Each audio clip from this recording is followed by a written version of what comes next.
Bonjour à tous, bienvenue dans ma nouvelle vidéo.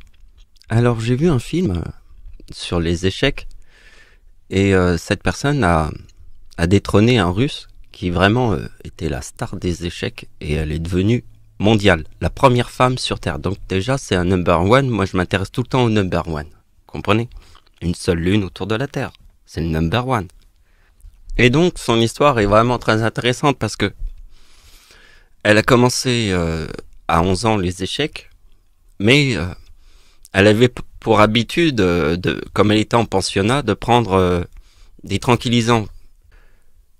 Et donc à l'époque, à son époque, comme elle était dans un pensionnat, ils donnaient des tranquillisants.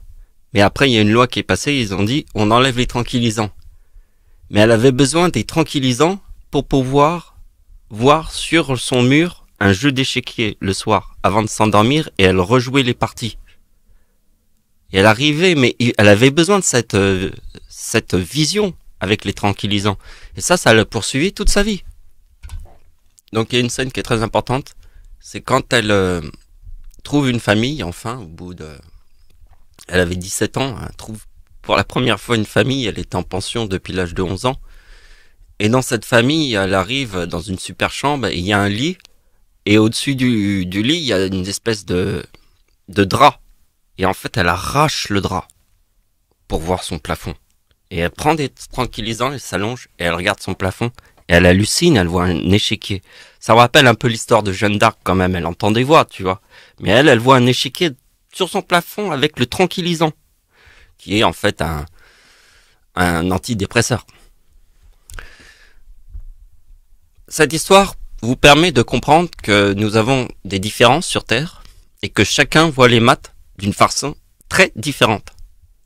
Elle voit un échiquier, Jeanne d'Arc entend des voix, et moi, j'ai une autre manière de voir les mathématiques. Mais je vous raconte cette histoire, alors ce film-là, il est sur Netflix, hein, donc vous pouvez le trouver. Donc on va commencer par ma méthode pour vous montrer un petit peu. Alors là, on utilise un logiciel de gématrie. Je vais mettre un mot, par exemple, je vais mettre le mot diable. Voilà, Dieu c'est 39, donc diable c'est 33. Vous voyez, si on fait le 33 plus le 39, ça donne le 72, qui est aussi dans le mot soleil. Vous comprenez, les mots sont très puissants. Moi je l'ai compris, vous voyez, je suis un petit peu comme les gens qui peuvent voir des jeux d'échecs dans un plafond et des passes, et c'est la première femme qui détrône un russe, putain, en Russie quoi. C'est d'imaginer le truc. Il y a des gens qui ont une imagination de ouf. Donc je vous montre la nouvelle présentation pour cette vidéo. Vous allez voir, d'habitude je fais toujours des vidéos avec des cadres, des tas de tableaux, tout ça. Mais ici je vais plutôt travailler sur le zoom. Donc on va commencer par travailler une première partie, jusque là, la deuxième, à la troisième, et après on verra tout ensemble. Donc attention, on va monter un petit peu en douceur.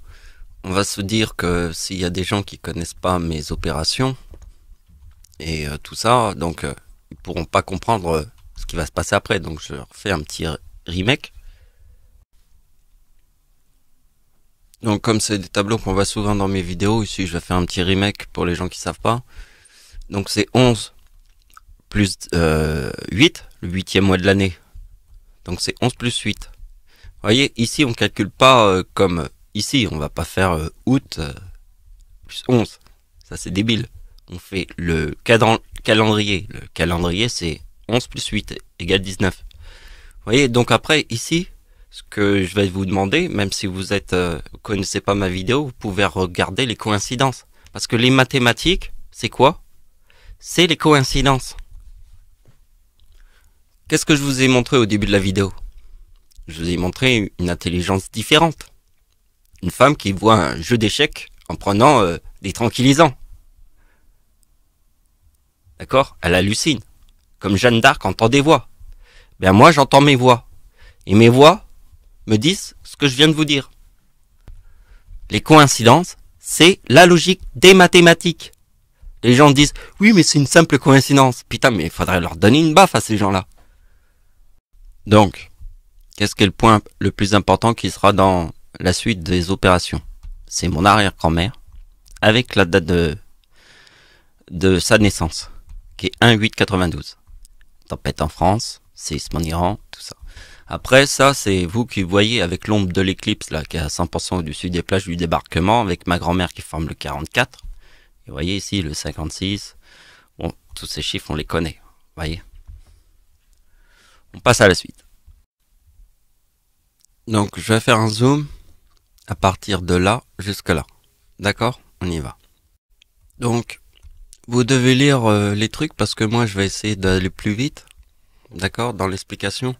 Donc, en 2 mots, c'est que ici, j'ai fait beaucoup de vidéos dernièrement qui expliquaient cette logique avec ma mère. Puisque ma mère, en fait, elle est née sur le mot homme.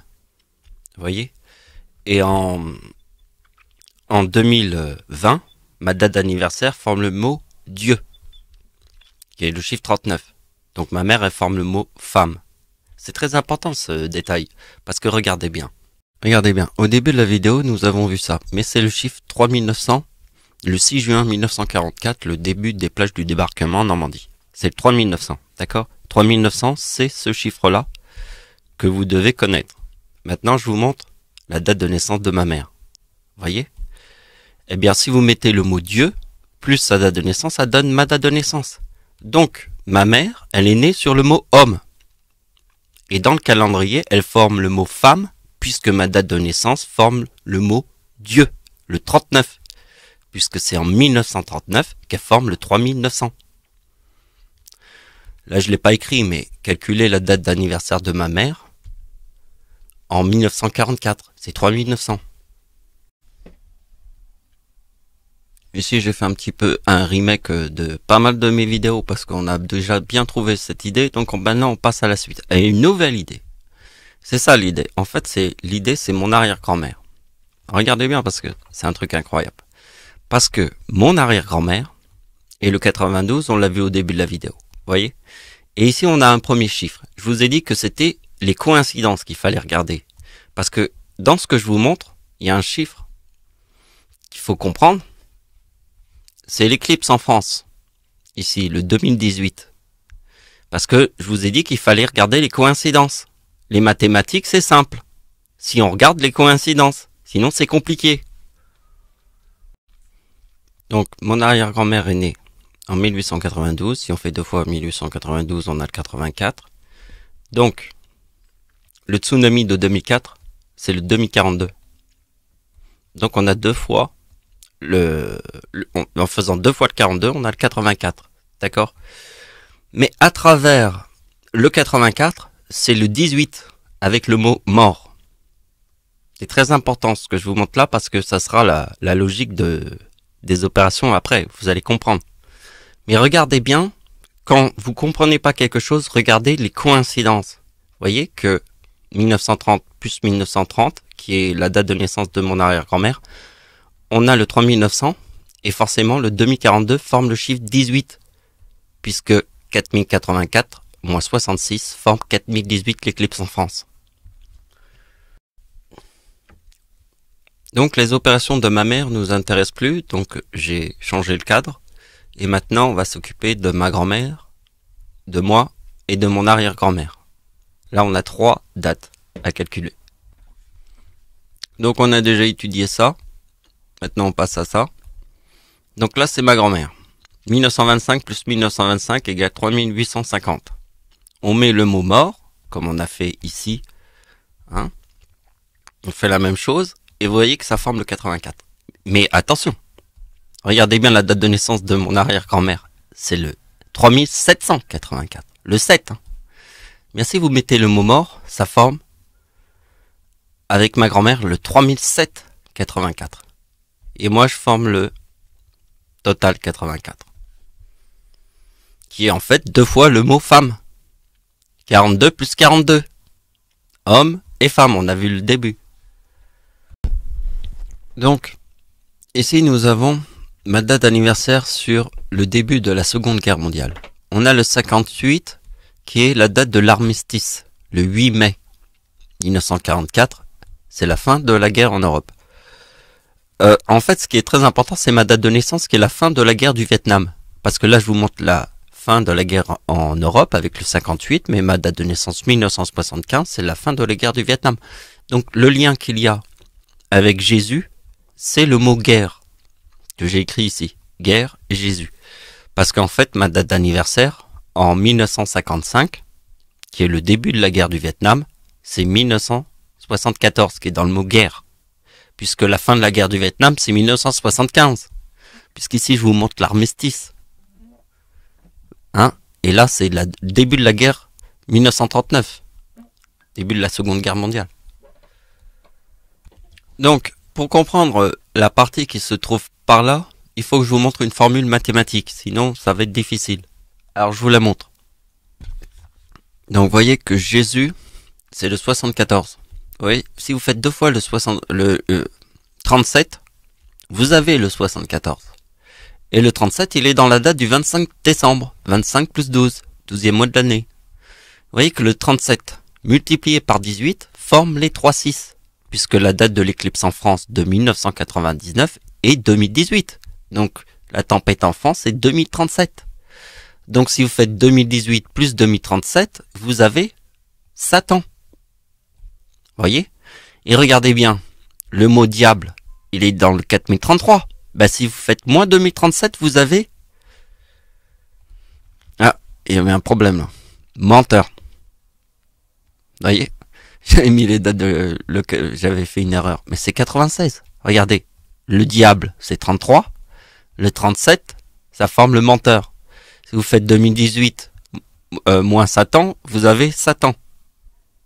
2037 moins 2018, vous avez Satan. 2033, qui est dans le mot diable, moins 2037, vous avez menteur et diable. Et regardez bien ce qui va se passer. Parce que ce qu'il faut comprendre, c'est que le mot croix et éclipse, le mot croix surtout est très important. Ma date anniversaire, qui est la date de l'éclipse en France, sur le mot croix et éclipse, forme le 88 de diable plus Satan, qui est la date de naissance de mon arrière-grand-père. Parce que la date de l'éclipse en France, c'est ça, et la date de naissance de mon arrière-grand-père, c'est ça. Donc vous voyez que plus je resserre le tableau, plus c'est une gymnastique mentale. Vous devez vous rappeler de ce que je vous ai dit avant. Donc regardez bien. Ça, on l'a vu. Et donc, bon là, ça va être presque la fin, hein, c'est la fin. Donc regardez bien ce qui va se passer. Le chiffre très important, c'est le mot diable, puisqu'Adolf Hitler est devenu chancelier du Reich en 1933. 1933. L'homme qui a tué le plus de gens sur Terre en 6 ans. D'accord? Donc le chiffre 33 est très important avec la date de naissance d'Hitler. S'il y a 2008, on se rappelle la crise financière la plus importante de la Terre en 2008. Et vous voyez que en 2020, c'est le Covid-19. Donc c'est une autre crise. Plus une crise. C'est plus. Donc vous voyez que ma date d'anniversaire, qui est la date de l'éclipse en France, sur la date de naissance d'Adolf Hitler, qui est 1-8-89, donc on va prendre 1989, j'obtiens le 2008, puisque ma date de naissance plus le mot diable, on a 2008. Donc vous voyez que la tempête en France, qui est mon arrière-grand-mère, et le tsunami de 2004 forment le 4079. Et forcément, il fallait faire le 66 après tout ce qu'on a vu, pour trouver le chiffre 13, qui était la logique de ça. Donc, le chiffre 13, c'est la tempête en France. Mais, sur la date de l'éclipse en France. Mais sur ma date de naissance, qui est 1975, puisque ma grand-mère et moi, on est nés sur la même date de naissance, vous voyez que mon arrière-grand-mère, sur ma date de naissance, forme le chiffre 13. Puisque le chiffre 13, c'est quoi? C'est la date de naissance d'Adolf Hitler. Sa vraie date de naissance, en 1889, égale 1913. On a additionné le jour, le mois, on a trouvé 1913, c'est la date de naissance d'Adolf Hitler. Parce que c'est ça la tempête en France, la véritable histoire. Elle est liée à l'Antéchrist et à sa date de naissance. Voilà, c'est la fin de la vidéo. Merci de m'avoir suivi, au revoir.